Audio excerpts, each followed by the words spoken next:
ഇന്ന് നമ്മൾ യോഹന്നാന്റെ സുവിശേഷം 12-ാം അധ്യായത്തിന്റെ 12-ാം വാക്യം മുതലാണ് ധ്യാനിക്കുവാൻ പോകുന്നത്. കഴിഞ്ഞ ദിവസം നമ്മൾ കണ്ടത് യേശുക്രിസ്തുവിന്റെ ശവസംസ്കാരത്തിനായുള്ള ഒരു ശുശ്രൂഷയെക്കുറിച്ചാണ്. മറ്റുള്ളവർക്ക് മനസ്സിലാക്കാൻ കഴിയാത്ത കാര്യങ്ങൾ, മറ്റുള്ളവർ നടക്കാത്ത തലങ്ങളിലേക്ക് ഒരു സഹോദരി നടന്നു ചെല്ലുന്നത് ലോകത്തുള്ള ആളുകൾ കാണുന്ന ആ ഒരു മോറൽ സെൻസിനപ്പുറത്തേക്ക് ക്രിസ്തുവിനോടുള്ള ഒരു സ്നേഹം, ഒരു പേഴ്സണൽ ബന്ധത്തിലേക്ക് ഒരാൾ നടന്നു ചെല്ലുന്നത് നമ്മൾ ഇന്നലെ കണ്ടത്.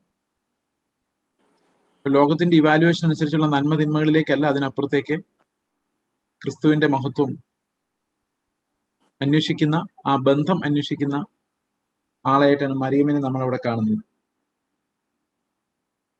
അതിനുശേഷം നമ്മൾ കണ്ട ഒരു കാര്യം, യേശുക്രിസ്തു എങ്ങനെ അവർക്കൊരു ഭീഷണിയായോ, ആ മതത്തിനൊരു ഭീഷണിയായോ, അതുപോലെ തന്നെ സാക്ഷികളും ആ മതത്തിന് ഭീഷണിയാണെന്നുള്ളതാണ്. കർത്താവ് നിൽക്കുന്ന പോലെ തന്നെയാണ് നമ്മളും നിൽക്കുന്നത്. അവര് എങ്ങനെ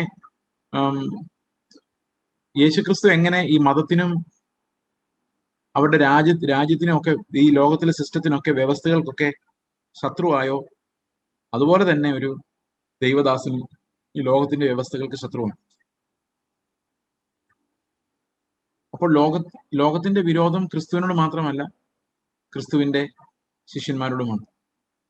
അതെപ്പോഴും അങ്ങനെ ആയിരിക്കും. അതിന്റെ ഒരു ഉദാഹരണമാണ് അവർ ലാസറിനെ കൊല്ലാൻ ശ്രമിച്ചത്. കാരണം ഈസ് എ ലിവിങ് വിറ്റ്നസ്.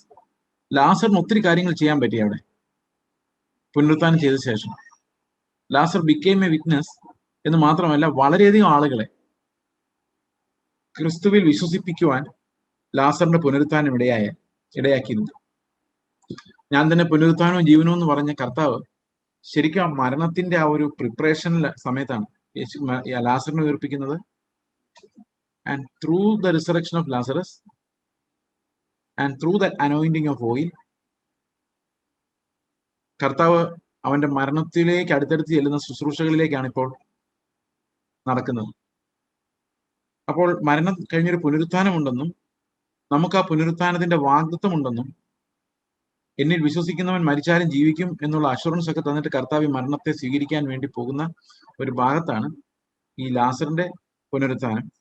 അതുപോലെ തന്നെ അതിന് തൊട്ടു പുറകെയാണ് നമ്മൾ ഈ മറിയം വന്ന് ശവസംസ്കാരത്തിനുള്ള, ഇപ്പൊ മരണത്തിലേക്ക് വളരെ സിസ്റ്റമാറ്റിക് ആയിട്ട് കർത്താവ് നീങ്ങുന്നത്, ക്രൂശിലേക്ക് കർത്താവ് നീങ്ങുന്നത് ഇവിടെ കാണാൻ കഴിയും.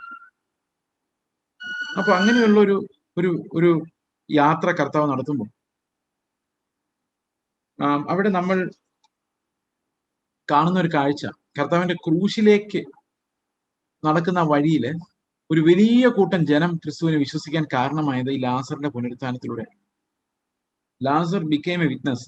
ഇപ്പൊ ലാസർ മുമ്പോട്ട് പോയി കഴിഞ്ഞാൽ, ലാസർ ജീവിച്ചിരുന്നാൽ യേശുക്രിസ്തുവിന്റെ പിന്നാലെ ആളുകളെല്ലാം പോകും. കാരണം ഇങ്ങനൊരു വിസിബിൾ മിറക്കിൾ, അതിനൊരു വിറ്റ്നസ് ഉണ്ട്. ഇപ്പം ഒരാൾ പറഞ്ഞാൽ മതിയല്ലോ, അങ്ങനെയൊന്നും ആരും എഴുതി, ലാസർ ഇവിടെ ഉണ്ടെന്ന് പറഞ്ഞാൽ മതിയല്ലോ. So he became a very powerful witness. അപ്പോൾ ശിഷ്യന്മാര് തന്നെ അവർക്ക് അപകടമായി മാറുന്നതാണ് നമ്മൾ കാണുന്നത്. Not only Christ, also his disciples become a danger to the kingdom of Satan, to that established religion. സ്ഥാപിക്കപ്പെട്ട മതത്തിന്റെ ആത്മീക വ്യവസ്ഥകൾക്ക് ക്രിസ്തുവിന്റെ ടീച്ചിങ്, അത്ഭുതങ്ങൾ ഒരു വലിയ ത്രെറ്റായിരുന്നു, ഒരു ഭീഷണിയായിരുന്നു. അപ്പൊ ലാസറിന്റെ പുനരുത്ഥാനവും തുടർന്നുള്ള സംഭവങ്ങളും കഴിഞ്ഞ ശേഷം സാക്ഷ്യങ്ങളും ഒക്കെ കഴിയുമ്പോൾ വലിയൊരു പുരുഷാരം ക്രിസ്തുവിനെ അനുഗമിക്കാൻ തയ്യാറായി എന്നുള്ളതാണ് നമ്മൾ അടുത്ത കാഴ്ച കാണുന്നത്. പിറ്റേന്ന് പെരുന്നാൾക്ക് വന്ന ഒരു വലിയ പുരുഷാരം യേശു യെരുശലേമിലേക്ക് വരുന്നു കേട്ടിട്ട് ഈത്തപ്പനയുടെ കുരുത്തോല എടുത്തും കൊണ്ട് അവനെ എതിരേൽപ്പാൻ ചെന്നു. അപ്പോ എല്ലാവർക്കും ഇംപ്രസ്ഡ് ആയി മിനിസ്ട്രി. അതായത് മരിച്ചവരെ ഉയർപ്പിച്ചു എന്ന് പറഞ്ഞു കഴിയുമ്പോഴേക്കും ദൈവത്തിൽ നിന്ന് വരുന്ന ഒരാൾക്ക് മാത്രമേ ചെയ്യാൻ പറ്റുള്ളൂ. കാരണം ജീവന്റെ മരണത്തിന്റെ അധികാരി ദൈവമാണ്. ഒരു എന്തടയാളം ചെയ്യും എന്നൊക്കെ യഹൂദന്മാർ ചോദിക്കുന്നുണ്ടായിരുന്നു. പക്ഷെ ഇപ്പൊ കർത്താവ് വളരെ പവർഫുൾ ആയിട്ടുള്ള ഒരു അടയാളം, ഞാൻ തന്നെയാണ് പുനരുത്ഥാനം എന്ന് തെളിയിക്കാൻ വേണ്ടി അങ്ങനെ ശക്തമായ ഒരു അടയാളം കർത്താവ് ചെയ്യുന്നതാണ് നമ്മൾ അവിടെ കാണുന്നത്. അപ്പോൾ ആളുകൾ വൻതോതിൽ കർത്താവിന്റെ പിന്നാലെ പോയി. പക്ഷെ നമ്മൾ മനസ്സിലാക്കേണ്ട ഒരു കാര്യം, അടയാളങ്ങൾ കാരണം പിന്നാലെ വരുന്നവർ ഫോളോസ് ദ ലോർഡ് ഓൺലി മോമെന്ററിലി. അതൊരു ചെറിയ നിമിഷത്തേക്കുള്ള ഒരു അനുഗമനമാണ്, അതിനധികം ആയുസില്ല. അതിന്റെ കാരണം ഫെനോമെനൻ കാരണം അനുഗമിക്കുന്നവർ അടയാളം എന്നുള്ളതിനേക്കാളും അവരെ അമ്യൂസ് ചെയ്യുന്നത് അതിനകത്ത് അമേസ്മെന്റ് ആണ്. എന്ന് പറഞ്ഞാൽ അതിനകത്ത് അതിശയത്തിന്റെ ഫാക്ടറാണ്, അതിശയ കോഷ്യന്റ് അമേസ്മെന്റ്. അതിന്റെ മെഷറാണ് എല്ലാവരും സന്തോഷിപ്പിക്കുന്നതിന്റെ പിന്നാലെ നടക്കാൻ നിർബന്ധിക്കുന്നത്. അപ്പൊ അതുകൊണ്ട് വളരെ വലിയൊരു പുരുഷാരം ക്രിസ്തുവിന്റെ പിന്നാലെ പോയപ്പോഴേക്കും these people became very desperate. യഹൂദന്മാർ വളരെ ഡെസ്പറേറ്റ് ആയി മാറി. കാരണം നമുക്കതിനെ ആലോചിച്ച് നോക്കിയാൽ മനസ്സിലാവും, ഈ മതത്തിന്റെ യാതൊരു സഹായവും ഇല്ലാതെ ദൈവത്തിന്റെ അടുത്തേക്ക് യേശുക്രിസ്തു മൂലം നമുക്ക് ധാരാളമായി പ്രവേശനം ഉണ്ടെന്നും അതിന്റെ പ്രത്യേക ചട്ടക്കൂടിന്റെ ആവശ്യമില്ലെന്നും ലോകത്തിലുള്ള സകലർക്കും സമീപിക്കാവുന്നതുപോലെ ക്രിസ്തുവിലൂടെ ഒരു വഴി പിതാവിങ്കിലേക്ക് സ്ഥിരമായി ഒരുക്കപ്പെട്ടിട്ടുണ്ടെന്നും നമ്മൾ മനസ്സിലാക്കുമ്പോൾ മതമാണ് തകർന്നു പോകുന്നത്. കാരണം if you can reach God through Christ without any human help, without the help of any religion, ഒരു മതത്തിന്റെ സഹായമില്ലാതെ കർത്താവിന്റെ അടുത്തേക്ക് നിങ്ങൾക്ക് ചെല്ലാൻ പറ്റുന്നുണ്ടെങ്കിൽ പിന്നെ മതത്തിന് പ്രസക്തി ഇല്ലല്ലോ. അപ്പൊ അങ്ങനെ ഒരു വലിയ കാര്യം ഇന്നും അത് തന്നെയാണ്. മതങ്ങൾ ക്രിസ്തു ഇല്ലാത്ത ഒരു സിസ്റ്റത്തിൽ മാത്രമേ ത്രൈവ് ചെയ്യുള്ളൂ. ക്രിസ്തു നായകത്വത്തിൽ ഇരിക്കുന്ന ഒരു സിസ്റ്റത്തിൽ ഒരിക്കലും ഒരു മതം വളരില്ല. ഓക്കെ, നമ്മൾ അതിനെക്കുറിച്ച് വിശദമായിട്ട്, മതത്തിന്റെ ഫിലോസഫി അത് നമ്മുടെ ലക്ഷ്യമല്ല ഇപ്പം. So we will come to what happen there. ഈത്തപ്പനയുടെ കുരുത്തോൽ എടുത്തുകൊണ്ട് അവനെ എതിരേൽപ്പാൻ ചെന്നു. ഹോശാന, ഇസ്രായേൽ രാജാവായി കർത്താവിന്റെ നാമത്തിൽ വരുന്നവൻ വാഴ്ത്തപ്പെട്ടവന് നാർക്കും. ഇത് യോഹന്നാന്റെ സുവിശേഷത്തിൽ വായിക്കുമ്പോൾ, മറ്റു സുവിശേഷങ്ങൾ വായിക്കുമ്പോൾ കർത്താവ് മുൻകൂട്ടി ഇത് പ്ലാൻ ചെയ്തതായിട്ടാണ് നമ്മൾ കാണുന്നത്. യോഹന്നാന്റെ സുവിശേഷത്തിൽ വായിക്കുമ്പോൾ മുൻകൂട്ടി പ്ലാൻ ചെയ്തതായിട്ട് അവിടെ പറയുന്നില്ല. മുൻകൂട്ടി പ്ലാൻ ചെയ്തിട്ടുണ്ട് ഉറപ്പായിട്ടും, പക്ഷെ ഇത് പറയുന്നില്ല ഇവിടെ. കാരണം യോഹന്നാൻ അവിടെ ബ്രിങ് ഔട്ട് ചെയ്യുന്ന യേശുക്രിസ്തുവിന്റെ ആ രാജത്വത്തിന്റെ വേറൊരു ഡിസ്പ്ലേ ആണ്. അപ്പൊ കർത്താവിന് മുൻകൂട്ടി അറിയാവുന്നതുകൊണ്ട് plan to have a donkey. പക്ഷെ അതിവിടെ യോഹന്നാൻ പറയുന്നില്ല. യോഹന്നാൻ പറയുന്നത് ആർത്ത് വിളിച്ചു കഴിഞ്ഞപ്പോൾ കർത്താവ് ഒരു കഴുതയുടെ പുറത്താണ് കയറിയതെന്ന്.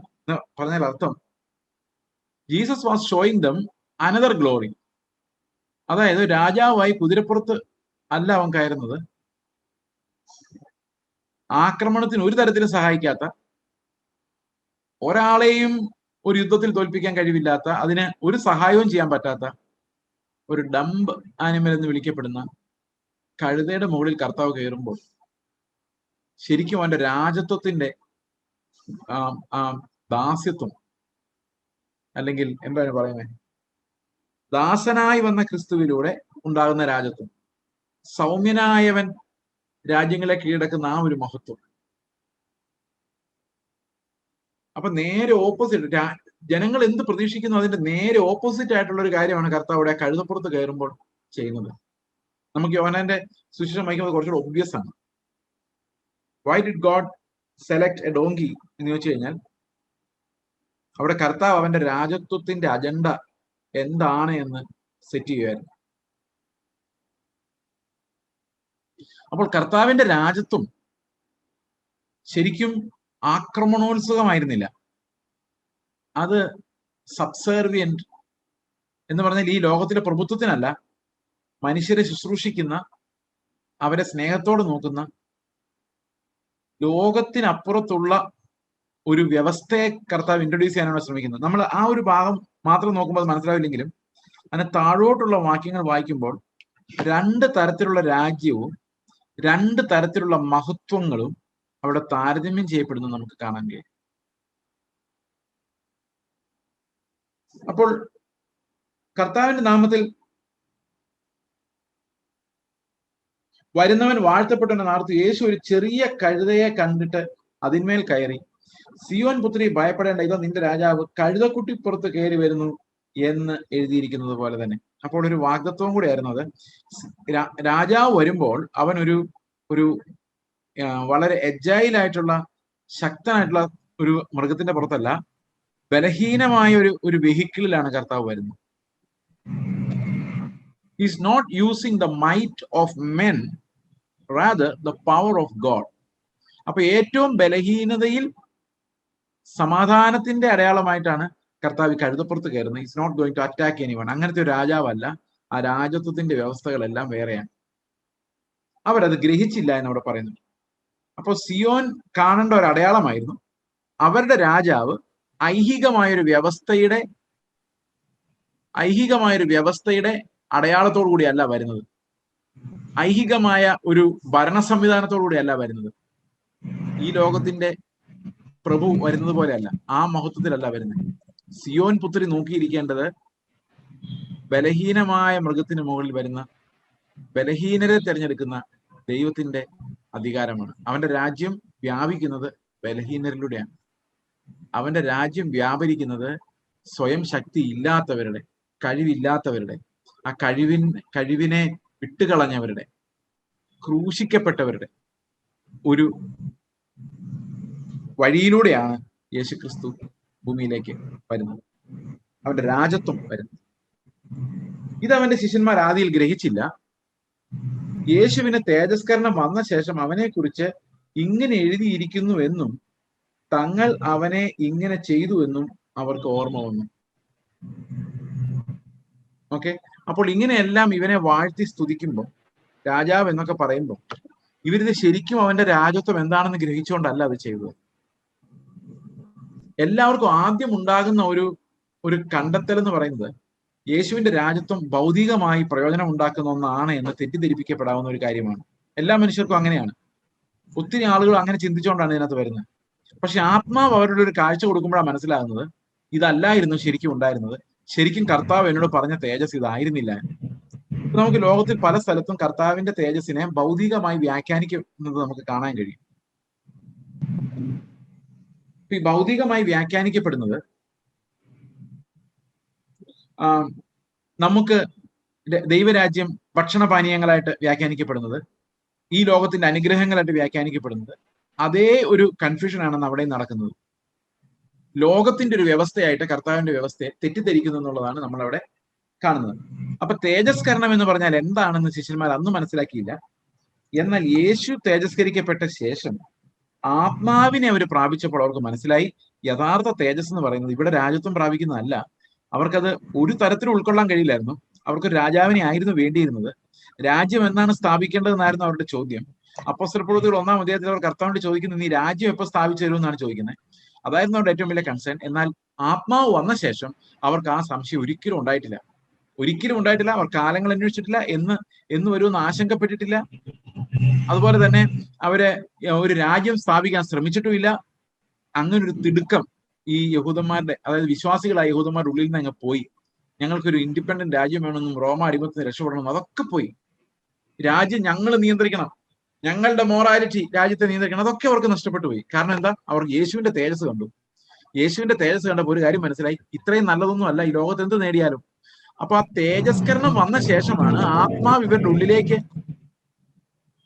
വന്ന ശേഷമാണ് ഇവർക്ക് ശരിക്കും മനസ്സിലാകുന്നത് എന്താണ് ശരിക്കും യേശുക്രിസ്തുവിന്റെ തേജസ് എന്നുള്ള കാര്യം. ഓക്കെ, അപ്പോൾ ഇവിടെ പറയുന്നത് അതിനുശേഷം അവർ മനസ്സിലാക്കി എന്താണ് തേജസ് എന്ന്. അത് മാത്രമല്ല, ഞങ്ങൾ അവനെ എങ്ങനെയാണ് വർഷിപ്പ് ചെയ്തതെന്നുള്ള കാര്യവും അന്ന് ശിഷ്യന്മാർക്ക് മനസ്സിലായി. ഓക്കെ, അപ്പോൾ എന്ത് സംഭവിച്ചു വെച്ചാൽ വൻതോതിൽ ആളുകൾ യേശുവിന്റെ പിന്നാലെ പോകും. അപ്പൊ ഞാൻ നേരത്തെ പറഞ്ഞ പോലെ ഇത് ലാസറിന്റെ പുനരുത്ഥാനവുമായി ബന്ധപ്പെട്ട ഒരു സംഭവമാണ്. അപ്പൊ കർത്താവ് എക്സ്ട്രീംലി പോപ്പുലർ ആയിരിക്കുമ്പോഴാണ് അവനെ പിടിക്കുന്നത്. ഏറ്റവും ഭയങ്കര പോപ്പുലാരിറ്റിയുടെ പീക്കിൽ നിൽക്കുമ്പോഴാണ് അവന്റെ ഖ്യാതി മറ്റ് രാജ്യങ്ങളിലേക്കും പടർന്ന് അതുപോലെ ഒരു വലിയ ഒരു സക്സസ്, ലോകപരമായിട്ട് നോക്കിയാൽ ഒരു വലിയ മിനിസ്ട്രിയുടെ സക്സസ് നടക്കുമ്പോഴാണ് സത്യത്തിൽ കർത്താവിനെ അവര് പിടിക്കുന്നത്. ഓക്കെ, അവൻ ലാസറെ കല്ലറയിൽ നിന്ന് വിളിച്ച് മരിച്ചവരെ ഉയർത്തെഴുന്നേൽപ്പിച്ചപ്പോൾ അവനോട് കൂടെ ഉണ്ടായിരുന്ന പുരുഷാരം മുഴുവൻ അവിടെ സാക്ഷ്യം പറഞ്ഞു, ശരിയാണ്, ഇവൻ രാജാവാണ്, ഞങ്ങൾ കണ്ടതാണ് ഇവന്റെ അത്ഭുതങ്ങൾ എന്ന് അവരെല്ലാം സാക്ഷ്യം പറഞ്ഞു. ഓക്കെ, അപ്പോൾ ഇത് വലിയൊരു സംഭവമായി മാറിക്കൊണ്ടിരിക്കുകയാണ് കർത്താവിന്റെ മിനിസ്ട്രി. അപ്പോൾ ഇങ്ങനെ സംഭവമായിട്ട് വന്നു കഴിഞ്ഞപ്പോഴേക്കും പരീശന്മാർക്ക് ആകെ അങ്കലാപ്പായി. പരീശന്മാര് പറയാൻ തുടങ്ങി, ഈ ജനങ്ങൾ ഇത് നമ്മുടെ കൈ വിട്ടുപോയി കേട്ടോ, കാരണം ഇത്രയും ആളുകൾ ഇവന്റെ കൂടെ പോയല്ലോ, ഇനി നമ്മൾ എന്ത് ചെയ്യും? കാരണം നമുക്കൊരു ഹോൾഡ് ഇല്ലാതായി പോയി, ഇവൻ ഇത്രയും വലിയ അത്ഭുതങ്ങൾ ചെയ്ത് ഈ ആളുകളെ എല്ലാം അവൻ കൊണ്ടുപോയല്ലോ എന്ന് പരീശന്മാർ അവരുടെ മതത്തെ ചൊല്ലിയും അവരുടെ അധികാരത്തെ ചൊല്ലിയും അവർ വിഷമിക്കുകയാണ്. കാരണം Christ was a threat to their existence, their existential religion. അവരുടെ മതത്തിന് കർത്താവ് വളരെ ഒരു യേശുക്രിസ്തുവിന്റെ വ്യവസ്ഥ വളരെ ശക്തമായ ഒരു എതിരായിരുന്നു അവിടെ പ്രസന്റ് ചെയ്തത്. ഓക്കെ, അപ്പോൾ എന്ത് സംഭവിച്ചു നോക്കി, ഇവർ പരസ്പരം കൺഫ്യൂസ്ഡ് ആയിരിക്കുന്ന സമയത്ത് അവർ കൺഫ്യൂസ്ഡ് ആവേണ്ട കാര്യം ഉണ്ടായിരുന്നില്ല. കാരണം Christ was a threat only to a false religion. റോമ ഗവൺമെന്റിന് കർത്താവ് ഒരിക്കലും ഒരു ഭീഷണി ആയിരുന്നില്ല, ഒരു ഭീഷണിയും കർത്താവ് ഉയർത്തിയുമില്ല. സീസറിനുള്ളത് സീസറിന് കൊടുക്കാനാ പറഞ്ഞത്. പക്ഷെ കർത്താവ് ദൈവത്തിന്റെ നാമത്തിലുള്ള ചൂഷണത്തിനായിരുന്നു എതിരായിരുന്നത്. അതുകൊണ്ട് ശരിക്കും കർത്താവിന്റെ ശത്രുക്കൾ എന്ന് പറയുന്ന റോമാക്കാരായിരുന്നില്ല, പൊതുജനമായിരുന്നില്ല, മതത്തിന്റെ ആളുകളായിരുന്നു. അത് എന്നും അങ്ങനെ ആയിരിക്കുള്ളൂ. കാരണം ക്രിസ്തുവിന് ശത്രുത്വം ഉണ്ടാകുന്ന എപ്പോഴും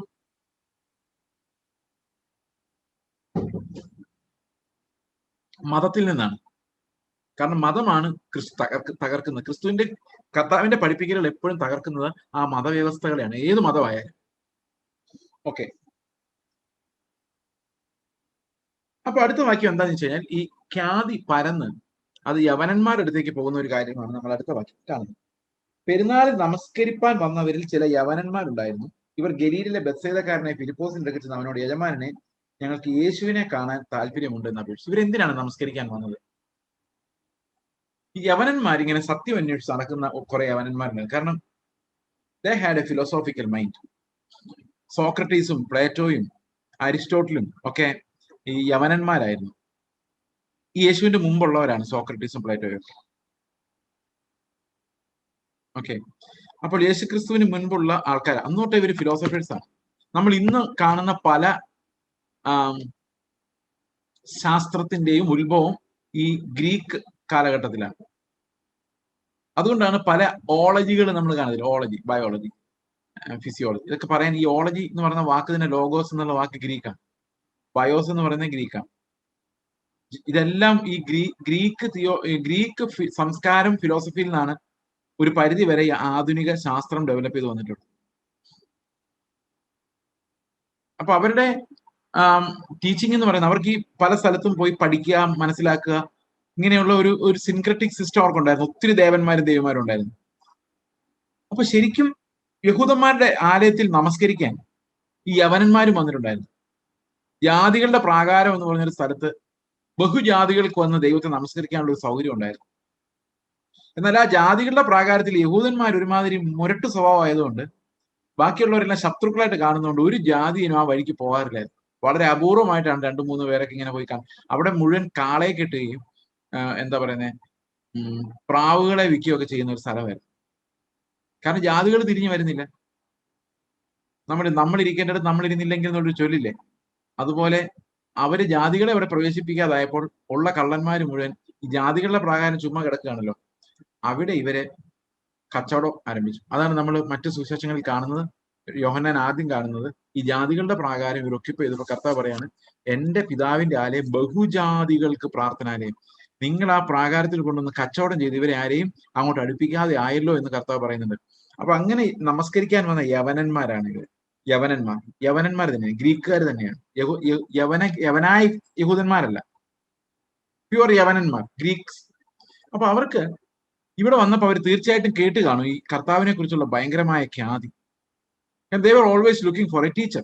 എപ്പോഴും അവർക്ക് അന്നത്തെ കാലത്ത് ഗുരുകുല സിസ്റ്റം പോലെ ഓരോരുത്തരും ഓരോ ടീച്ചറിന് കുറെ ശിഷ്യന്മാർ, അങ്ങനെയാണ്. അപ്പൊ യവനന്മാർക്ക് ഒരു ടീച്ചറിനെ വേണം.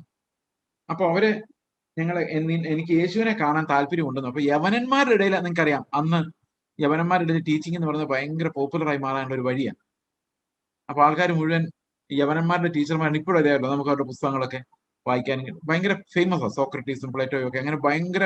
ഇപ്പൊ യേശുക്രിസ്തു അന്നത്തെ സാഹചര്യം വെച്ച് നോക്കിയാൽ, മാനുഷികമായി വെച്ച് നോക്കിയാൽ വളരെ ലിമിറ്റഡ് സ്പേസിൽ വളരെ ലിമിറ്റഡ് ആൾക്കാരോട്, അതും പറയുന്നതൊന്നും ആർക്കും മനസ്സിലാകുന്നില്ലാത്ത മുക്കുവരോടും ഇങ്ങനെയുള്ള ആൾക്കാരോടൊക്കെ സംസാരിച്ചുകൊണ്ട് നടക്കാൻ കർത്താവ്. So seemingly his ministry was not very fruitful, അല്ലെ? എന്നോട് പലരും ചോദിച്ചിട്ടുണ്ട് ഈ എന്താ കുറെ വർഷങ്ങൾക്ക് മുമ്പ്, ബ്രദർ പറയുന്നൊന്നും ആർക്കും കേൾക്കാനൊന്നും ഇല്ല അല്ലേ എന്ന് എന്നോട് ഒരു പ്രവചനം പറഞ്ഞ ഉദ്ദേശിക്കുന്ന രീതിയിൽ അങ്ങോട്ട് എന്താ പറയുന്നത്, ക്ലിക്ക് ആകുന്നില്ല അല്ലേ. അത് ഈ ക്ലിക്ക് ആവുക എന്ന് പറഞ്ഞാൽ ഒരു പരിപാടിയുണ്ട്, അതിനൊരു ടൈം ഉണ്ട് അത്ര, ആ സമയത്തെ ക്ലിക്ക് ആവുള്ളൂ. അപ്പൊ അങ്ങനെ ഈ ലോകം മുഴുവൻ നോക്കുന്ന അങ്ങനെ ഒരു ക്ലിക്ക് ആവലാണ്. അപ്പൊ യേശു ക്രിസ്തു ഇപ്പൊ ക്ലിക്ക് ആയിരിക്കാണ് എന്ന് പറഞ്ഞാൽ അവിടെ മുഴുവൻ ആൾക്കാര് ഇപ്പൊ യേശുവിനെ അറിയുന്നുണ്ട്. അപ്പം ഒന്നും കൂടെ ക്ലിക്ക് ആവാൻ ഒരു വഴിയാണ് ഈ ഗ്രീക്കുകാരുടെ അടുത്തോട്ട് ചെന്ന് കഴിഞ്ഞാൽ he will become immensely popular, ministry ഭയങ്കര ഡെവലപ്പ് ആവും. അത് ലോകം മുഴുവൻ. സഹോദരങ്ങളെ, യേശുക്രിസ്തുവിനോട് പിശാച് പറയുന്ന ഇതാ ശരിക്കും, നീ എന്നെ ഒന്ന് നമസ്കരിച്ചാൽ എന്ന് പറഞ്ഞുകൊണ്ട് ലിറ്ററലി വീണ് വർഷിപ്പിക്കാനല്ല പറയുന്നത്, ഈ ലോകം മുഴുവൻ നിന്റെ കൈപ്പിടിയിലാക്കാൻ നീ നിന്റെ വഴിയിൽ നിന്ന് മാറി സഞ്ചരിച്ചാൽ മതി എന്നാ പറയുന്നത്. എന്ന് പറഞ്ഞു കഴിഞ്ഞാൽ ഈ ഏതായാലും ദൈവം വന്ന് ലിറ്ററലി പിശാചിനെ വണങ്ങുമെന്ന് പിശാച് ഒരിക്കലും പ്രതീക്ഷിക്കുന്നില്ല. പക്ഷെ അവിടെ ഈ ക്രൂശ് ഒഴിവാക്കി എല്ലാവരുടെയും ടീച്ചറായി മാറി. നിങ്ങൾക്കിപ്പോ ഗ്രീക്കുകാരെല്ലാം കിട്ടും, അതുപോലെ യഹൂദന്മാരെല്ലാരും കിട്ടുമല്ലേ. ഒരു വാക്ക് യെസ് എന്ന് പറഞ്ഞു കഴിഞ്ഞാല് ഇവിടെ യെസ് പറഞ്ഞാൽ മതി. ഇങ്ങനെയാണല്ലാതെ പിശാചിനെ വർഷിപ്പിക്കാൻ വേണ്ടി നമ്മൾ വീണു പോകുന്നൊന്നുമല്ല. അവിടെ എവിടെ കോംപ്രമൈസ് ചെയ്യുന്നോ അവിടെ എല്ലാം സംഭവിക്കുന്ന എന്താണ്, ആൾക്കാരെ കിട്ടുവോ വൻതോതിൽ, ശിഷ്യന്മാര്, നമ്മുടെ മിനിസ്ട്രി ക്ലിക്ക് ആവുക. അതാ സാത്താൻ പ്രലോഭിപ്പിച്ചത്. അപ്പം ഇപ്പൊ നോക്കി, ഗ്രീക്കുകാരെ കിട്ടിക്കഴിഞ്ഞാൽ ലോകത്തെ മുഴുവൻ കിട്ടും. കാരണം റോമ ഗവൺമെന്റ് ആണ് വലിയ ശക്തിയുള്ള ഗവൺമെന്റ് എങ്കിലും അവിടെ ഫോളോ ചെയ്തുകൊണ്ടിരുന്ന മുഴുവൻ ഗ്രീക്ക് സംസ്കാരമാണ്, ഹെലനിസ്റ്റിക് സംസ്കാരം എന്ന് വിളിക്കുക. ആ സംസ്കാരമാണ് ഈ നാടുകളിലെല്ലാം പുലർന്നുകൊണ്ടിരുന്നത്. ദേവന്മാരും പലരും ഗ്രീക്കുകാരൊക്കെ ആയിരുന്നു. ആ ഗ്രീക്ക് ഫിലോസഫി, ഗ്രീക്ക് എഴുത്തുകൾ, അതൊക്കെ വളരെ പോപ്പുലർ ആയിരുന്ന ഒരു കാലഘട്ടമാണ്. അപ്പം കർത്താവിന്റെ മിനിസ്ട്രി എക്സ്പാൻഡ് ചെയ്യാൻ പറ്റിയ ഏറ്റവും നല്ലൊരു അവസരമായിരുന്നു. പക്ഷെ കർത്താവോട് പറയുന്ന മറുപടി, ഫിലിപ്പോസ് എന്ന് അന്ത്രയോസിനോട് പറഞ്ഞു, അന്ത്രയോസ് ഫിലിപ്പോസും കൂടെ ചെന്ന് യേശുവിനോട് പറഞ്ഞു, ഒരു നല്ല ചാൻസ് വന്നിട്ടുണ്ട്. ഇപ്പൊ ഞാൻ ഇങ്ങനെ ആലോചിക്കാറുണ്ട്, ഞാനിപ്പോ നിങ്ങളോട് പ്രസംഗിച്ചുകൊണ്ടിരിക്കുമ്പോൾ അമേരിക്കയിൽ നിന്ന് 1-2 സായിപ്പന്മാർ വന്നിട്ട്, മലയാളികളല്ല, സായിപ്പന്മാർ വന്നിട്ട് വിളിക്കുവാണ്, നിങ്ങൾക്ക് ഞങ്ങളുടെ ഒരു പ്രസ്ഥാനത്തില് ക്ലാസ് എടുക്കാൻ വരുന്നു ചോദിച്ചു കഴിഞ്ഞാൽ ഉടനെ ഞാൻ പറയേണ്ട സ്റ്റാൻഡേർഡ് മറുപടി എന്നറിയാം, ക്ലിക്കായിരിക്കുന്നു, മനുഷ്യപുത്രന്റെ തേജസ് വരുന്നു. ഏതുവഴി വരുന്നു? കർത്താവ് അങ്ങനെ തന്നെയാ പറഞ്ഞല്ലേ, മനുഷ്യപുത്രൻ തേജസ്കരിക്കപ്പെടാനുള്ള സമയമായിരിക്കും. നമ്മൾ ഈ ഓശാന പാടുന്ന ആ തേജസ് എന്നുള്ള വാക്ക് അവിടെ ഉപയോഗിച്ചിട്ടുണ്ട്. അവിടെ പറയുന്നത് അവൻ യേശുക്രിസ്തുവിന് തേജസ് ഉണ്ടാകുന്നത് വരെ ഇതെന്താണ് സംഗതി എന്ന് ശിഷ്യന്മാർ ഗ്രഹിച്ചില്ല എന്നാ പറയുന്നത്. അപ്പൊ തേജസ്സുമായിട്ട് ബന്ധപ്പെട്ട ഇതെല്ലാം പറഞ്ഞു വരുന്നു. അപ്പൊ കഴുതപ്പുറത്ത് കയറിയപ്പോൾ തന്നെ ആ ശിഷ്യന്മാരുടെ പ്രതീക്ഷ ഒത്തിരി വിഷമിച്ച് കാണും, അല്ലെ, ഉള്ളിൽ വിഷമിച്ച് കാണും. ഒരു നല്ല സ്ട്രോങ് കുതിരപ്പുറത്തൊക്കെ കയറി പടാന്ന് വന്നിരുന്നെങ്കിൽ അവരെല്ലാം തുള്ളിച്ചാടിയാണ്. കാരണം ഈ കഴുതപ്പുറത്തായി പോയത് ഒരു ഗ്ലാമർ കുറവായിപ്പോയി. കാരണം ഗ്ലാമർ കുറവെന്ന് മാത്രമല്ല, അവിടെ ഒരു പവറിന്റെ കുറവുണ്ട്, അല്ലെ. ശത്രുവിനെ കീഴടക്കാൻ ഒരു പവറിലുള്ള ഒരു ഓട്ടം ഓടാൻ കഴുതയ്ക്ക് പറ്റിയില്ല.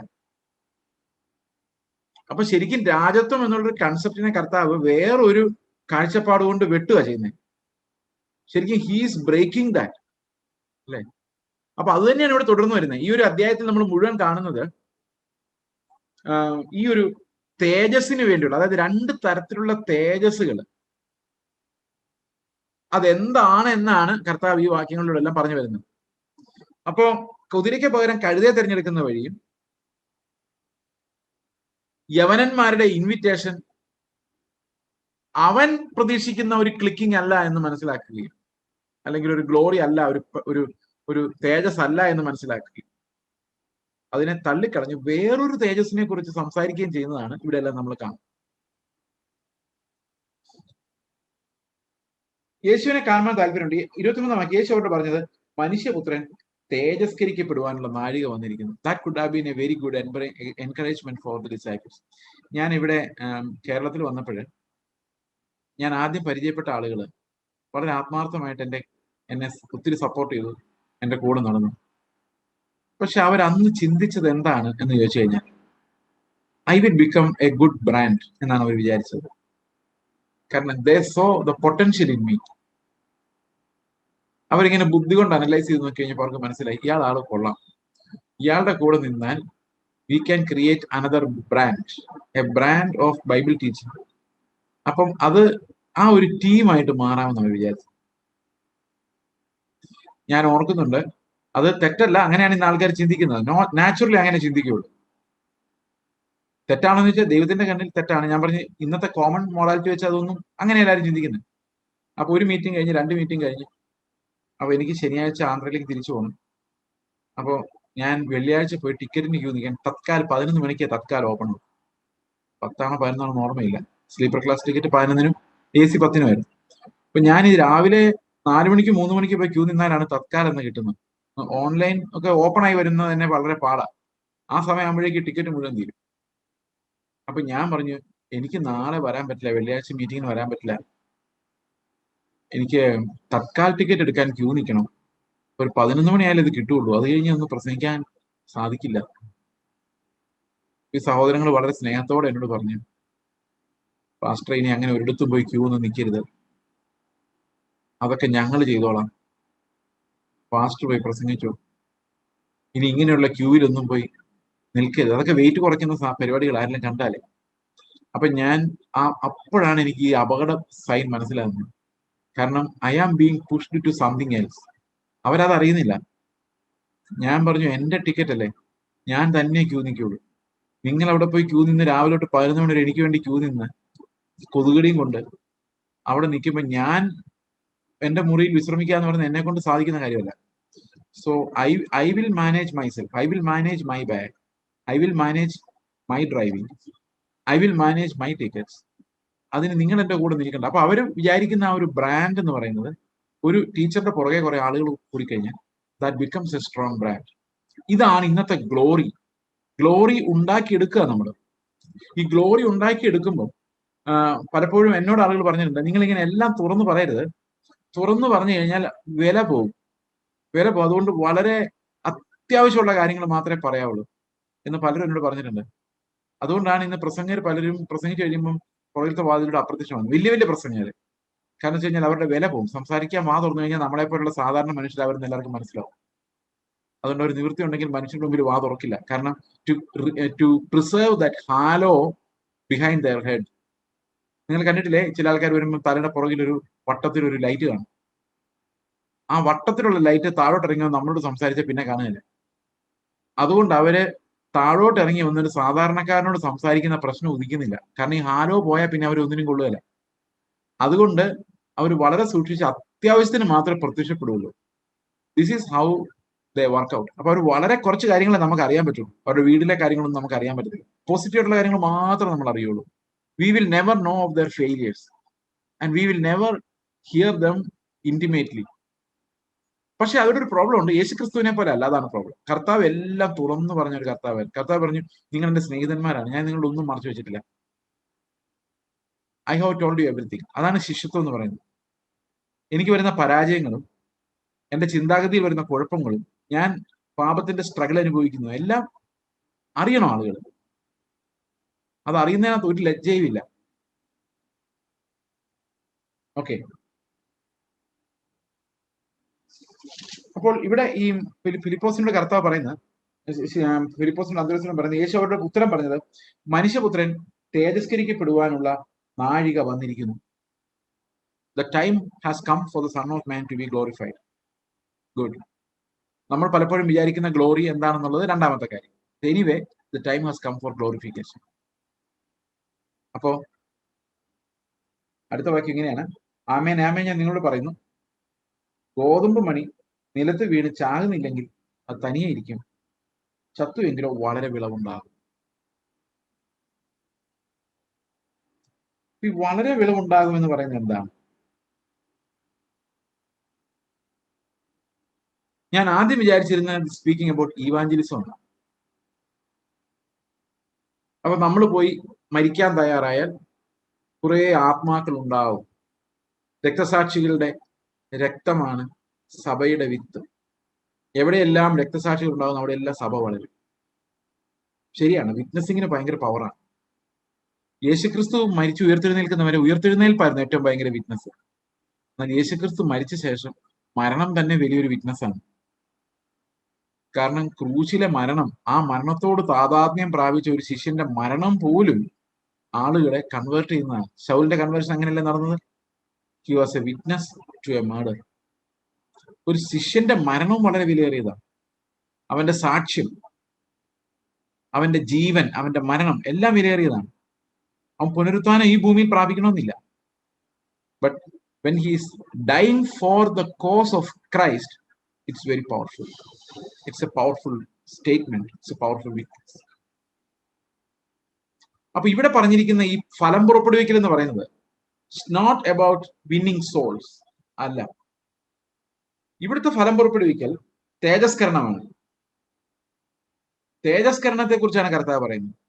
മനുഷ്യപുത്രൻ തേജസ്കരിക്കപ്പെടുവാനുള്ള നാഴിക വന്നിരിക്കുന്നു എന്ന് പറഞ്ഞാൽ, ക്രൂശിലെ മരണത്തോളം എന്നെ താഴ്ത്തുമ്പോൾ പിതാവ് എന്നെ ഉയർത്തുന്ന ഒരു തേജസ്സുണ്ട്. ആ തേജസ്സിലേക്കുള്ള സമയം വന്നിരിക്കുന്നു. അതുകൊണ്ട് ഞാൻ ഉയർത്തപ്പെടണമെങ്കിൽ, പിതാവ് എന്നെ ഉയർത്തണമെങ്കിൽ, ഞാൻ ക്രൂശിൽ വീണ്, ക്രൂശിൽ മരിച്ച്, ആ വിത്ത് നിലത്ത് വീണ് ചാവുകയല്ലാതെ വേറെ വഴി. ഗ്ലോറി. അപ്പൊ കർത്താവിന് വേണമെങ്കിൽ ഗ്ലോറി എപ്പോഴും എടുക്കാം. പക്ഷെ കർത്താവ് ഈ വഴി എടുക്കുന്നത് എന്തിനാണെന്നറിയാം? ആ വഴിയില ഞാൻ നിൽക്കുന്നത്. എന്നെയും കൊണ്ട് പോകണമെങ്കിൽ ആ വഴിയിലൂടെ തന്നെ കർത്താവ് ഇറങ്ങി വരണം. ഈ മരണത്തിന്റെ വഴിയിലൂടെ തന്നെ കർത്താവ് ഇറങ്ങി വരും. അല്ലാതെ എന്നെ കിട്ടില്ല. He took that path to get me in his love. ആമേൻ ആമേൻ ഞാൻ നിങ്ങളോട് പറയുന്നു, ആമേൻ ആമേൻ ഞാൻ നിങ്ങളോട് പറയുന്നു, ഗോതമ്പ് മണി നിലത്ത് വീണ് ചാകുന്നില്ലെങ്കിൽ അത് തനിയെ ഇരിക്കും. അതങ്ങനെ ഇരുന്നോളൂ. എത്ര വർഷം കഴിഞ്ഞാലും അങ്ങനെ ഇരുന്നു. ചത്തുവെങ്കിലോ വളരെ വിളവുണ്ടാകും. കതിര് പോലെ ഒരു തേജസ്സുള്ള ഒരു പുനരുത്ഥാനം ഉണ്ടാവും. അടുത്ത വാക്യത്തിൽ അത് എക്സ്പ്ലെയിൻ ചെയ്യുന്നുണ്ട്. അപ്പൊ നമുക്ക് കൃത്യമായിട്ട് അറിയാം, ഇതൊരിക്കലും ആളുകളെ നേടുന്നതിനെ കുറിച്ചല്ല ഈ വാക്യം പറയുന്നത്. തേജസ്കരണത്തെ കുറിച്ചാണ് പറയുന്നതെന്ന് നമുക്ക് അടുത്ത വാക്യം വായിക്കുമ്പോൾ കുറച്ചുകൂടെ ക്ലാരിറ്റിയിൽ നമുക്ക് മനസ്സിലാവും. അടുത്ത വാക്യം പറയുന്നത് ഇങ്ങനെയാണ്: തന്റെ ജീവനെ സ്നേഹിക്കുന്നവൻ അതിനെ കളയും. ഇഹലോകത്തിൽ തന്റെ ജീവനെ പകയ്ക്കുന്നവൻ അതിനെ നിത്യജീവനായി സൂക്ഷിക്കും.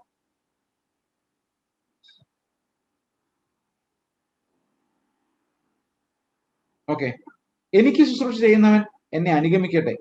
ഞാൻ ഇരിക്കുന്നിടത്ത് എന്റെ ശുശ്രൂഷക്കാരനും ഇരിക്കും. എനിക്ക് ശുശ്രൂഷ ചെയ്യുന്നവനെ പിതാവ് മാനിക്കും. അപ്പൊ കർത്താവ് ഇവിടെ പറയുന്നത്, ആരാണോ അവന്റെ ജീവൻ അന്വേഷിക്കുന്നത് അവൻ ജീവനെ നഷ്ടപ്പെടുത്തും. ആരാണോ ഇഹലോകത്തിൽ തന്റെ ജീവനെ പകയ്ക്കുന്നവൻ അതിനെ നിത്യജീവനായി സൂക്ഷിക്കും. ഈ വാക്യം നമുക്കൊന്ന് ചിന്തിക്കാം. എന്താണ് കർത്താവ് ഇവിടെ ഉദ്ദേശിക്കുന്നത്? ആരാണോ ഇവിടെ ജീവനെ അന്വേഷിക്കുന്നത്? എങ്ങനെയാണ് നമ്മൾ ജീവനെ അന്വേഷിക്കുന്നത്? ഇഹലോകത്തിൽ നമുക്ക് ജീവിക്കാൻ ഒരു ജീവിതം ഉണ്ട്, അല്ലെ? We have A life here. നമ്മൾ ആ ജീവിതം ജീവിക്കാൻ വേണ്ടി നമ്മൾ ഉണ്ടാക്കിയെടുത്തിട്ടുള്ള ഒരു വ്യവസ്ഥയുണ്ട്. ആ വ്യവസ്ഥ മുഴുവൻ എന്റെ കൺട്രോളിലായിരുന്നില്ല. എന്നെ വളർത്തിയവരുടെ കൺട്രോളിലായിരുന്നു കുറച്ച് കാര്യങ്ങൾ, കുറച്ച് എന്റെ ജീനുകളുടെ കൺട്രോളിലായിരുന്നു. എന്തായാലും ഞാൻ ഇവിടെ ജനിച്ചു, ജീവിച്ചുകൊണ്ടിരിക്കുന്നു. ഞാനൊരു ജീവിതം അന്വേഷിക്കുന്നുണ്ട് ഇവിടെ. ഇല്ല, നിങ്ങൾ എല്ലാവരും അന്വേഷിക്കുന്നുണ്ടല്ലോ ഒരു ജീവിതം. എപ്പോഴും അന്വേഷിക്കുന്നുണ്ട്. സമാധാനത്തോടെ ജീവിക്കാൻ, രോഗമില്ലാതെ ജീവിക്കാൻ, ആളുകളുടെ അംഗീകാരമുള്ള ഒരു ജീവിതം ജീവിക്കാൻ, ബഹുമാനമുള്ള, അഭിമാനമുള്ള ഒരു ജീവിതം ജീവിക്കാൻ, സാമ്പത്തികമുള്ള, ആരോഗ്യമുള്ള, റെസ്പെക്റ്റ് ഉള്ള, ആത്മാഭിമാനമുള്ള ഒരു ജീവിതം ജീവിക്കാൻ എല്ലാവരും അന്വേഷിക്കുന്നുണ്ട്.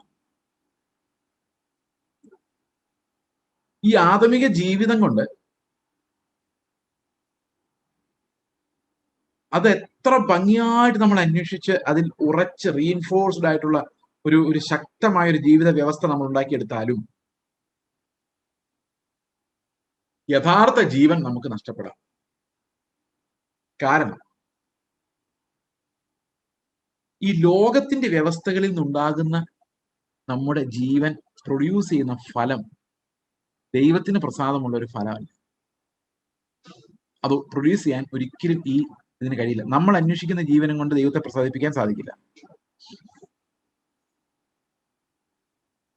അതിനർത്ഥം നമ്മൾ എന്തെങ്കിലും റിസോഴ്സ് വെച്ച് നമ്മൾ ഇപ്പൊ ജീവിക്കുന്ന ജീവിതത്തെ നന്നാക്കാൻ കഴിയില്ല എന്ന്. We cannot make our life here godly. അത് ദൈവീകമാക്കാൻ, ദൈവത്തിന് പ്രസാദമാക്കി മാറ്റാൻ നമ്മളെ കൊണ്ട് ഒരിക്കലും കഴിയില്ല. ആ ജീവൻ നമ്മൾ ബെറ്റർ ആക്കാൻ അന്വേഷിക്കുകയാണെങ്കിൽ അതിന് പകരം വേറൊരു ജീവിതം നമ്മൾ നഷ്ടപ്പെടുത്തിക്കൊണ്ട് മാത്രമേ അത് അന്വേഷിക്കാൻ കഴിയുള്ളൂ. If you are seeking A life here, you will most definitely abandon your living your eternal life. നിങ്ങളുടെ നിത്യജീവൻ ഇവിടെ ജീവിക്കുന്നത് നിങ്ങൾ വേണ്ട. ഓക്കെ, ഇന്ന് നമുക്കറിയാം നമ്മുടെ ഇടയിൽ ആ അപകടം ഓൾറെഡി സംഭവിച്ചിട്ടുണ്ട്. നമ്മുടെ ഈ ശുശ്രൂഷകരെല്ലാം വന്നിട്ട് നിങ്ങളോട് ഈ ജീവിതം അന്വേഷിക്കാനാണ് പഠിപ്പിച്ചിട്ടുണ്ട്, അല്ലെ? ഇന്ന് വലിയൊരു പങ്ക് ശുശ്രൂഷകൾ ഇന്നത്തെ കുറഞ്ഞിട്ടുണ്ട്, പക്ഷെ അതിന്റെ ഇമ്പാക്ട് ഇപ്പോഴും ഉണ്ട്. ശുശ്രൂഷകർ വന്ന് നിങ്ങളോട് പറയാണ്, ഈ ലോകത്തിലെ ജീവിതം നിങ്ങൾ അന്വേഷിക്കുക, അത് നല്ല മനോഹരമായിട്ട് ആക്കിയെടുക്കാൻ വേണ്ടി നിങ്ങൾ അന്വേഷിക്കുക, നിങ്ങൾ പ്രാർത്ഥിക്കുക, കർത്താവ് വിടുവിക്കും എന്ന് പറഞ്ഞു കഴിയുമ്പോൾ എന്ത് സംഭവിക്കുന്നത്? നമ്മൾ ദൈവം നമുക്ക് പ്രോമിസ് ചെയ്യാത്ത ഈ ലോകത്തിലെ നശിച്ചു പോകുന്ന ഒരു ഗ്ലോറി, ഒരു തേജസ്കരണം, നമ്മൾ ഈ ലോകത്തിലുള്ള ഒരു തേജസ്കരണം നമ്മൾ അന്വേഷിക്കുമ്പോൾ ആ ജീവനെ നമ്മൾ മുറുകെ പിടിക്കാൻ ശ്രമിക്കുമ്പോൾ എന്ത് സംഭവിക്കും? യഥാർത്ഥമായുള്ള ക്രിസ്തുവിന്റെ ജീവൻ നമുക്ക് അനുഭവിക്കാൻ പറ്റാതായി. അത് ഇന്ന് നമുക്ക് കാണാം. കാരണം ഇന്ന് തേജസ്കരണത്തെ കുറിച്ചുള്ള ഒരു പ്രത്യാശയുള്ളവരുടെ എണ്ണം വളരെ കുറവാണ്. അതിന്റെ കാരണം ഇതാണ്, ഈ ജീവനെ നമ്മൾ അന്വേഷിക്കുന്നവരാണ്. ഈ ജീവനെ അന്വേഷിക്കുന്നവർക്കൊന്നും എന്ത് ചെയ്യാൻ പറ്റില്ല, ഈ കതിരായി വരുന്ന തേജസ്സിലേക്ക് പോകുന്നതിനെ നോക്കാൻ കഴിയില്ല. രണ്ടും ഒരേ സമയത്ത് കാണാൻ നമ്മളെ കൊണ്ട് പറ്റില്ല. They are mutually exclusive. അതാ കർത്താവ് പറഞ്ഞത്, നിങ്ങൾ ഈ ലോകത്തിലെ ജീവനാണ് അന്വേഷിക്കുന്നതെങ്കിൽ നിങ്ങൾ most definitely we will lose what God offers you. ഇത് വളരെയധികം നമ്മളെ ഭയപ്പെടുത്തേണ്ട ഒരു കാര്യമാണ്. ഇന്നത് നഷ്ടപ്പെട്ടുകൊണ്ടിരിക്കുക. ഞാൻ നമ്മുടെ സഭയിൽ പറഞ്ഞോന്ന് അറിയില്ല, പക്ഷെ 1-2 ചർച്ചകൾ ഞാൻ പ്രസംഗിച്ചപ്പോൾ പറഞ്ഞൊരു കാര്യമാണ്. ഞാൻ 94 വീണ്ടും ഞാൻ അനുഭവം പ്രാപിക്കുന്നത്. കോളേജ് പഠിക്കുന്ന കാലത്താണ്. ആ കാലഘട്ടത്തിൽ ഒരു 90കളിൽ, ആ ഏർലി 90s നിങ്ങൾ വിശ്വാസികളായിരുന്നോ എന്ന് എനിക്കറിയില്ല. വിശ്വാസികളായിരുന്നു എങ്കിൽ, അല്ലെങ്കിൽ വിശ്വാസികളാവണ്ട, ജസ്റ്റ് എന്താ പറയുന്നത്, നാമധേയ ക്രിസ്ത്യാനികളെങ്കിലും ആയിരുന്നെങ്കിൽ ഏതെങ്കിലും പള്ളിയിൽ ഒരു പ്രാർത്ഥനയ്ക്ക് പോയിട്ടുണ്ടായിരുന്നു. അതായത് ഈ കുർബാനയല്ല ഞാൻ ഉദ്ദേശിച്ചത്. നിങ്ങൾ ശ്രദ്ധിച്ചിട്ടുണ്ടാവും, അന്ന് കാലത്ത് ഇറങ്ങിയിട്ടുള്ള ഏറ്റവും നല്ല പാട്ടുകൾ, ഏറ്റവും ഹിറ്റ് പാട്ടുകൾ ഓർമ്മയുണ്ടോ? അക്കരയ്ക്ക് യാത്ര ചെയ്യും സിയോൻ സഞ്ചാരി, രാജാതിരാജൻ മഹിമയോടെ വാനമേഘത്തിൽ എഴുന്നള്ളാറായി, മൽപ്രിയനെ എന്നേശു നായകനെ എപ്പോ വരും, പിന്നെ സ്വർഗനാട്ടിലൻ പ്രിയൻ തീർത്തിടും സ്വന്തം വീട്ടിൽ ചേർന്നിടും. ഞാൻ ഒത്തിരി പഴയ പാട്ടുകളല്ല പറഞ്ഞത്, ഒരു ഏർലി 90s ലേറ്റ് 80s, ഒരു 88, 90, 91, 92 കാലഘട്ടത്തിൽ ഇറങ്ങിയ പാട്ടുകൾ.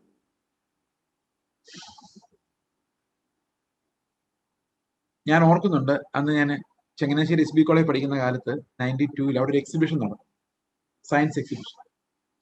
ഈ സയൻസ് എക്സിബിഷന് ഞാൻ പോകുമ്പോഴാണ് ആദ്യം രാജാതിരാജൻ എന്നുള്ള പാട്ട് അവിടെ മൈക്കില്, കോളേജില് ഭയങ്കര ഹിറ്റ് പാട്ടാണത്. രാജാതിരാജൻ മഹിമയുടെ വാനമേഘത്തിൽ എഴുന്നള്ളാറായി.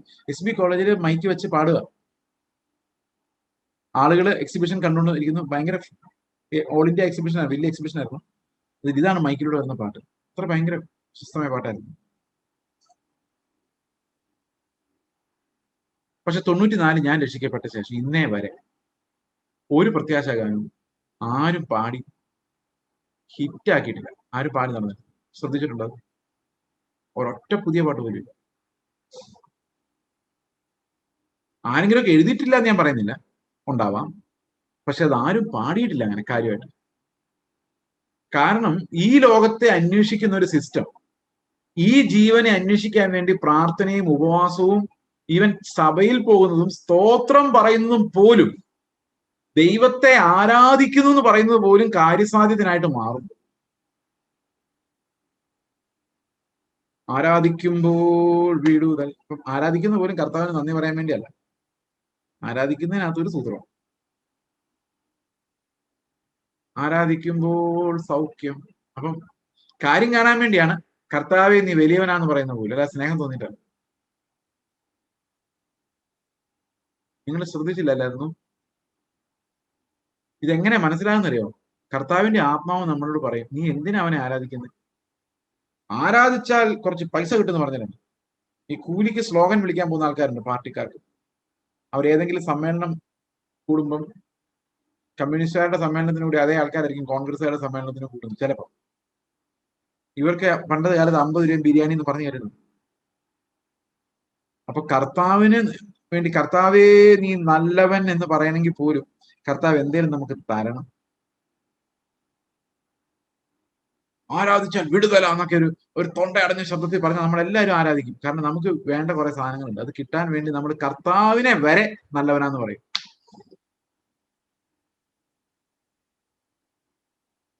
നിങ്ങൾ വിചാരിക്കും കർത്താവിനെ വരെ നല്ലവനാന്ന് പറയുമെന്ന് പറയുന്നത്, കർത്താവ് നല്ലവനാണല്ലോ, ആണ്. പക്ഷെ നമുക്കങ്ങനെ തോന്നിയില്ലെങ്കിലും നമ്മൾ അങ്ങനെ പറയും. കാരണം കിട്ടുന്ന കേസാണ്. അപ്പൊ എന്താ സംഭവിക്കുന്നത് ചോദിച്ചു കഴിഞ്ഞാല്, ഈ ലോകത്തെ അന്വേഷിക്കുന്നവരെല്ലാം ക്രിസ്തുവിന്റെ മഹത്വത്തെ തള്ളിക്കളയാണ് ചെയ്തത്. ഈ തലമുറയിൽ അത് ഭയങ്കര സ്ട്രോങ് ആണ്. ഞാൻ ഓരോ സഭകളിൽ സംസാരിക്കുമ്പോൾ, ഇന്ന് ഇതിപ്പോ രണ്ടാമത്തെ പ്രസംഗ, മൂന്നാമത്തെ പ്രസംഗ, ഇനി ഇത് കഴിഞ്ഞ് 2 കൂടെ ഉണ്ട്. പിന്നെ നാളെ രാവിലെ 5 മണിക്ക് അടുത്ത് തുടങ്ങും. ഇവിടെ എല്ലാം ഇതാ പറയുന്നത്. നമുക്ക് നഷ്ടപ്പെട്ടു പോയ ഈ ക്രിസ്തുവിന്റെ ജീവന് വേണ്ടിയുള്ള അന്വേഷണം എവിടെയെങ്കിലും ഒന്ന് സ്റ്റാർട്ട് ആവുമെന്ന് അറിയാൻ വേണ്ടിയാ. നമ്മുടെ സഭയിൽ അത് തുടങ്ങിയിട്ടുണ്ടെന്ന് ഞാൻ വിചാരിക്കുന്നു. അത് ഒരു വലിയ മുന്നേറ്റമായിട്ട് വരണം. ഞങ്ങൾക്ക് കർത്താവിനെ മതി. ഈ ശുശ്രൂഷകരെ സ്റ്റേജിൽ ഇറക്കി വിടണം. അവർ ലോകത്തെ കുറിച്ച് പറയുമ്പോൾ എഴുന്നേറ്റെന്ന് പറയണം, ഞങ്ങൾ ഇത് കേട്ടു മടുത്തു, ഞങ്ങൾക്ക് ഇത് വേണ്ട, ക്രിസ്തുവിനെ താ എന്ന് പറയണം. അവർ ശുശ്രൂഷ നിർത്തിപ്പോകും. വിശാലമായ വഴി എന്ന് പറഞ്ഞ് പ്രവചിക്കുമ്പോൾ ഉടനെ അവരോട് പറയണം, ഇടുക്ക് വഴി കാണിച്ചു തരാറാകുമ്പോ വാ. ദൈവം നിനക്ക് വിശാലമായ എന്ന് പറഞ്ഞ് തുടങ്ങുമ്പോഴേ പറയണം, സ്റ്റോപ്പ്, നിർത്തിക്കോ. ഇടുക്ക് വഴി നിങ്ങൾക്ക് എപ്പോഴെങ്കിലും വെളിപ്പെടുമ്പം ഒന്ന് വന്നാൽ മതി, അത് അപ്പൊ വിളിക്കാം. പറയണം ധൈര്യമായിട്ട്. കാരണം ഈ സഭയെ ഇവര് ഹൈജാക്ക് ചെയ്ത് ഫാൾസ് പ്രോമിസസ് കൊടുത്ത് ക്രിസ്തുവിന്റെ പ്രത്യാശ എന്ന വാഗ്ദത്തിൽ നിന്ന് അവർ എടുത്തു മാറ്റി ജനങ്ങളുടെ താൽക്കാലികമായ സന്തോഷത്തിന് വേണ്ടി ഈ ജീവനെ അന്വേഷിക്കാൻ നിർബന്ധിക്കുന്ന ജഡീകരായ വിശ്വാസികളും അതിനേക്കാൾ ജഡത്തെ പരിപോഷിപ്പിക്കുന്ന ശുശ്രൂഷകരും ചേർന്ന് എന്താ സംഭവിപ്പിച്ചിരിക്കുന്നത് വെച്ച് കഴിഞ്ഞാൽ, നമ്മുടെ സഹോദരങ്ങളുടെ ഇടയിൽ നിന്ന് ജീവന്റെ പ്രത്യാശ എടുത്തു കളഞ്ഞു. അത് നമ്മൾ മനഃപൂർവ്വം പ്രത്യാശിക്കാത്തതല്ല. ഈ ലോകത്തിലെ ജീവനെ അന്വേഷിക്കുന്നതുകൊണ്ട് നമുക്ക് ആ പ്രത്യാശയുടെ കത്തൽ ഉള്ളിൽ ഉണ്ടാകാത്തതാണ്. അതായത് മനഃപൂർവ്വം ഞാൻ പ്രത്യാശിക്കേണ്ടെന്ന് തീരുമാനിക്കുന്നതല്ല, ഇറ്റ്സ് ഡിസപ്പിയറിങ്. അതാണ് സംഭവിക്കുന്നത്.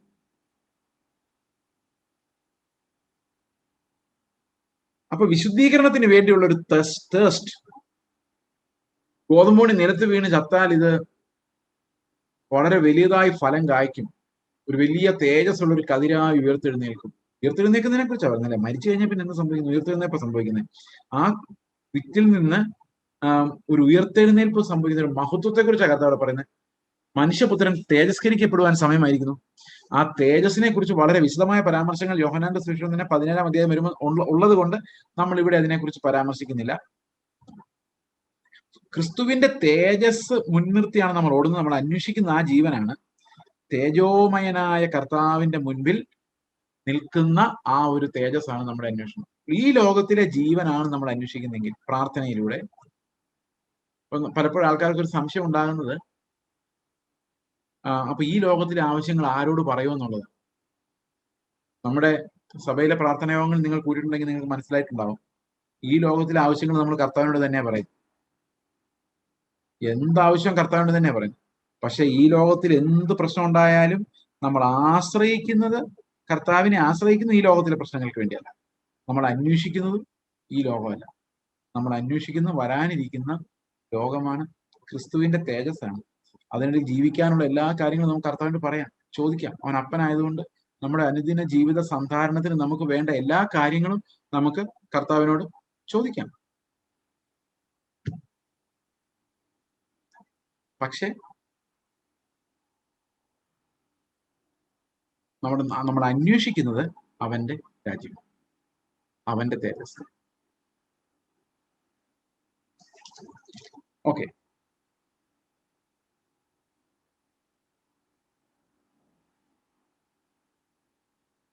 അടുത്ത വാക്യം, തന്റെ ജീവനെ സ്നേഹിക്കുന്നവൻ അതിനെ കളയും.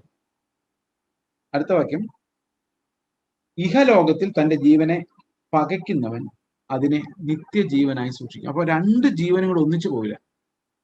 ജഡത്താലുള്ളതും ആത്മാവിലുള്ളതും ഒന്നിച്ചു പോവുകയില്ല. അപ്പൊ ജഡത്താലുള്ള ജീവിതം അന്വേഷിക്കുന്നത് നമ്മൾ നിർത്തുക തന്നെ വേണമെന്ന കർത്താവ് പറയുന്നത്. അതിനെയാണ് ഇവിടെ ഡെത്ത് എന്നുള്ളതോട് സൂചിപ്പിക്കുന്നത്. When you give yourself to death, when you identify with his death, അവന്റെ മരണത്തോട്, അവന്റെ ക്രൂശിലെ മരണത്തോട് നമ്മൾ സദൃശ്യപ്പെടുമ്പോൾ നമ്മൾ നമ്മുടെ ജീവനെ, ആ പഴയ ജീവനെ, നമ്മൾ അന്വേഷിച്ചുകൊണ്ടിരുന്ന ആദമിക ജീവനെ നമ്മൾ ആ ക്രിസ്തുവിന്റെ ക്രൂശിലേക്ക് വിട്ടുകളയുകയാണ്, അവനോടുകൂടെ മരിക്കാൻ അനുവദിക്കുകയാണ്. I abandon it for the sake of that real life. ആത്മാവ് നമുക്ക് തരുന്ന പുതിയ ജീവന് വേണ്ടി, ആ പുതിയ ജീവന്റെ മഹത്വത്തെ ഓർത്തുകൊണ്ട് നമ്മൾ എന്ത് ചെയ്യുന്നു? ഈ ജീവനെ വിട്ടുകളയും. അപ്പൊ ഈ വാക്യം കർത്താവ് പറയുമ്പോൾ ഇവിടെ ഒരു നിസ്സഹായാവസ്ഥയുടെ കർത്താവ് എടുത്തു പറയുന്നുണ്ട് കേട്ടോ. അത് കുറച്ച് താഴോട്ട് വരുമ്പോഴാണത്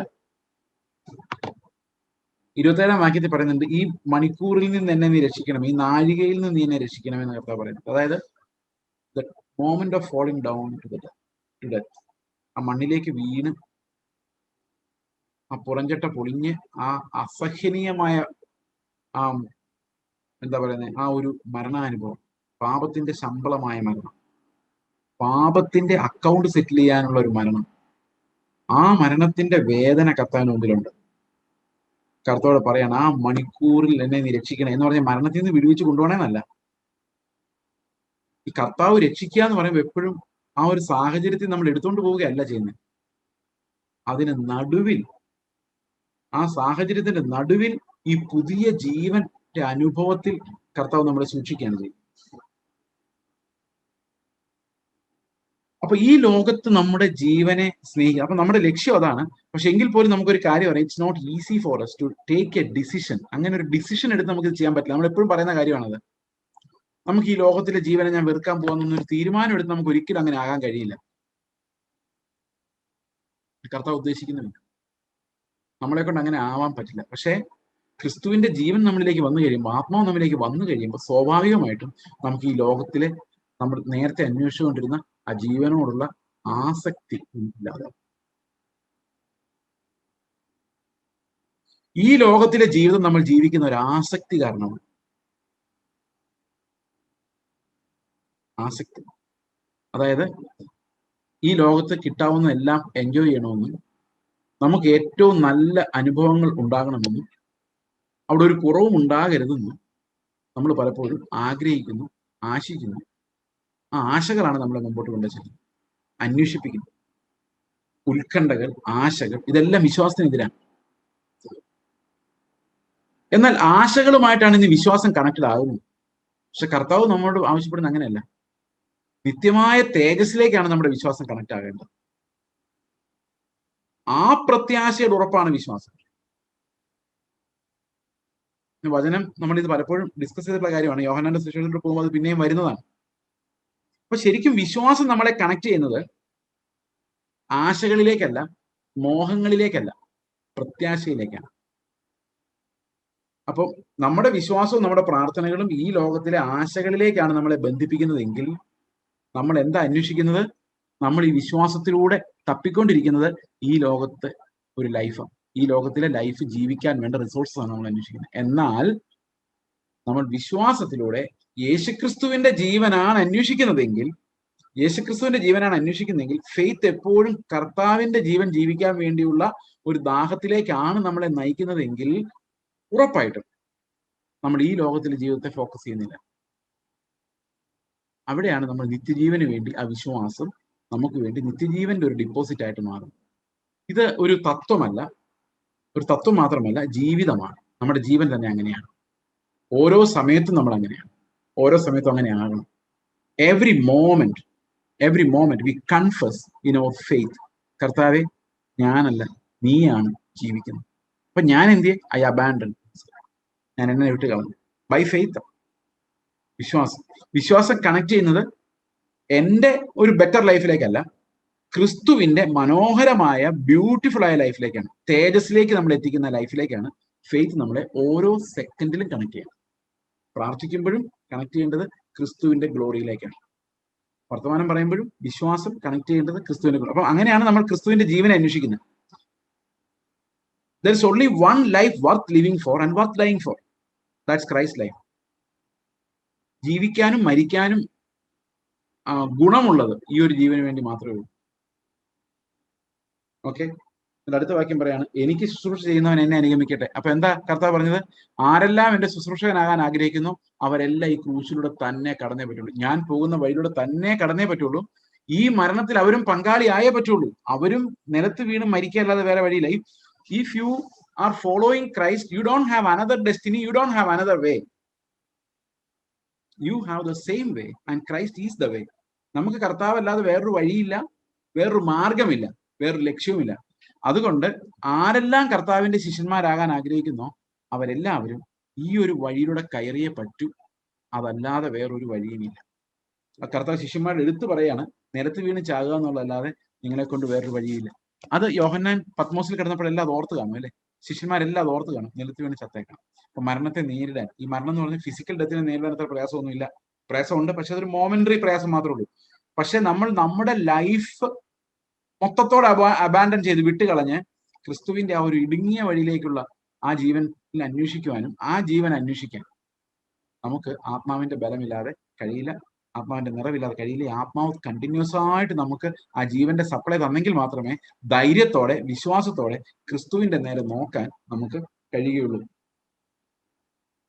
എനിക്ക് ശുശ്രൂഷ ചെയ്യുന്നവൻ എന്നെ അനുഗമിക്കട്ടെ, ഞാൻ ഇരിക്കുന്നിടത്ത് എന്റെ ശുശ്രൂഷക്കാരനിരിക്കും. അപ്പം തേജസിന്റെ പങ്കാളിത്തം, ക്രൂശിന്റെ പങ്കാളിത്തം മാത്രമല്ല കർത്താവ് തരുന്നത്.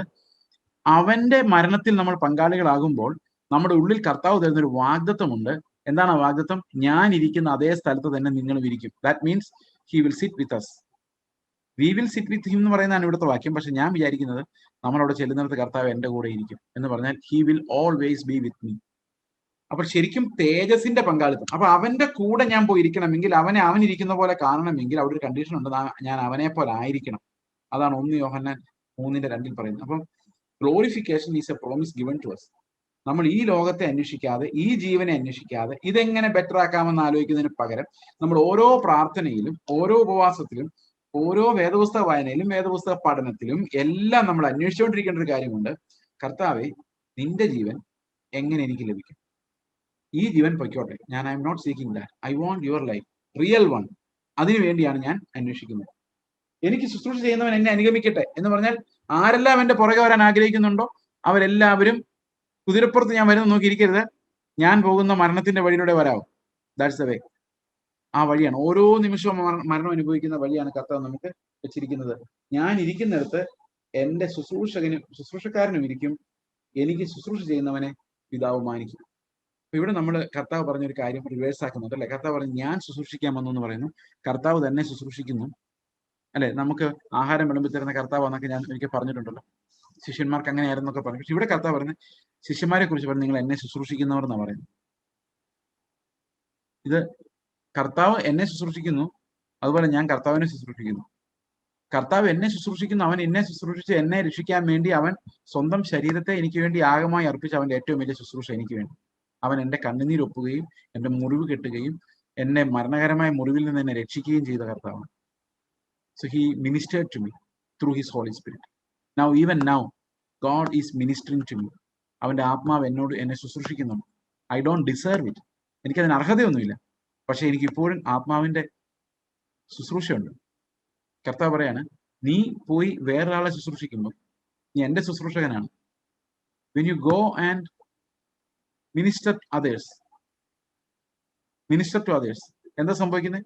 നമ്മൾ കർത്താവ് ചെയ്യുന്ന പ്രവൃത്തിയാണ് ചെയ്യുന്നത്, അവന്റെ ശുശ്രൂഷയാണ് നമ്മൾ ചെയ്യുന്നത്. ആരെല്ലാം കർത്താവിന്റെ ശുശ്രൂഷ ചെയ്യുന്നുണ്ടോ അവരെല്ലാം ഈ മരണ പുനരുത്ഥാനങ്ങളുടെ പങ്കാളിത്തം അനുഭവിച്ചേ പറ്റൂ.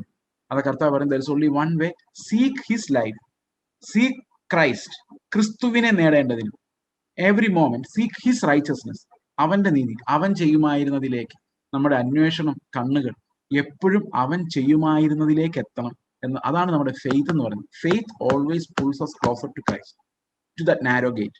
കർത്താവിന്റെ അടുത്തേക്ക് നമ്മളെ വലിച്ചെടുപ്പിക്കുകയും ഇടുക്ക് വഴിയിലൂടെ നമ്മളെ പ്രവേശിപ്പിക്കുകയും ചെയ്യുന്നതാണ് ശരിക്കുമുള്ള വിശ്വാസം. അതുകൊണ്ട് കർത്താവ് പറഞ്ഞ്, എന്നെ അനുഗമിക്കുന്നവൻ ഞാൻ നടന്ന അതേ വഴിയിലൂടെ നടക്കേണ്ടതാണ്, എന്റെ പിന്നാലെ വരും. എന്റെ ശിഷ്യന്മാരെല്ലാം ഞാൻ നടന്ന അതേ വഴിയിലൂടെ നടക്കണം. ഈ ക്രൂശിന്റെ വഴി അല്ലാതെ വേറൊരു വഴിയും നമുക്കില്ല. അത് ഓരോ മോമെന്റിലും നമ്മൾ അനുഭവിക്കേണ്ട കാര്യമാണ്. When you are facing some trouble, നിങ്ങൾ എന്തെങ്കിലും കഷ്ടത്തിലാണ്, വീട്ടിലോ എവിടെയെങ്കിലും ആണെങ്കിൽ, അത് നിങ്ങൾ അക്സെപ്റ്റ് ചെയ്യുമ്പോഴാണ് അതിനപ്പുറത്തേക്കുള്ള ജീവന്റെ റിക്കവറി നമ്മൾ അനുഭവിക്കുന്നത്. നമുക്ക് തൽക്കാലം 26-ാം വാക്യത്തോടെ ഇത് അവസാനിപ്പിക്കാം. ഇതൊരു 50 വാക്യങ്ങളുണ്ട്. യോഹന്നാന്റെ സുവിശേഷം കുറച്ച് സമയം എടുക്കുമെന്ന് ഞാൻ നിങ്ങളോട് നേരത്തെ പറഞ്ഞിരുന്നു. We will take 2 or 3 more days to finish this off. നമുക്ക് പ്രാർത്ഥിക്കാം. ഞങ്ങളുടെ സ്വർഗസ്ഥ പിതാവേ, അങ്ങ് ഞങ്ങൾക്ക് അതിന് രക്ഷയ്ക്കായി സ്തോത്രം. അർഹതയില്ലാത്ത സ്ഥാനത്ത് ഞങ്ങളെ വിളിച്ച് രക്ഷാകരമായ വിശ്വാസം ഞങ്ങളുടെ ഉള്ളിൽ തന്ന് ഞങ്ങളെ വീണ്ടെടുക്കുവാൻ അങ്ങേക്ക് കരുണ തോന്നിയതിനായിട്ട് സ്തോത്രം. കർത്താവെ, അങ്ങയുടെ ജീവൻ ഞങ്ങൾ അന്വേഷിക്കുവാൻ, എപ്പോഴും അന്വേഷിച്ചുകൊണ്ടിരിക്കുവാൻ, കർത്താവെ, നശിച്ചു പോകുന്ന ഒന്നിനെക്കുറിച്ചുള്ള വാഗ്ദത്തങ്ങളാലല്ല, നിത്യജീവനിലേക്ക് കടക്കുന്ന കർത്താവെ ആ പ്രോമിസുകളിലേക്ക് ഞങ്ങളെ നയിക്കണം. ഞങ്ങളുടെ കണ്ണുകളെ തുറന്ന് ഞങ്ങൾ അന്വേഷിക്കേണ്ടത് എന്താണെന്ന് ഞങ്ങളെ കാണിച്ചു തരണം. അവിടുത്തെ സന്നിധി ഞങ്ങളെ സമർപ്പിക്കുന്നു, നന്ദി പറയുന്നു, സ്തോത്രം ചെയ്യുന്നു. കർത്താവായ യേശുക്രിസ്തുവിന്റെ നാമത്തിൽ തന്നെ ആമേൻ. God bless you all.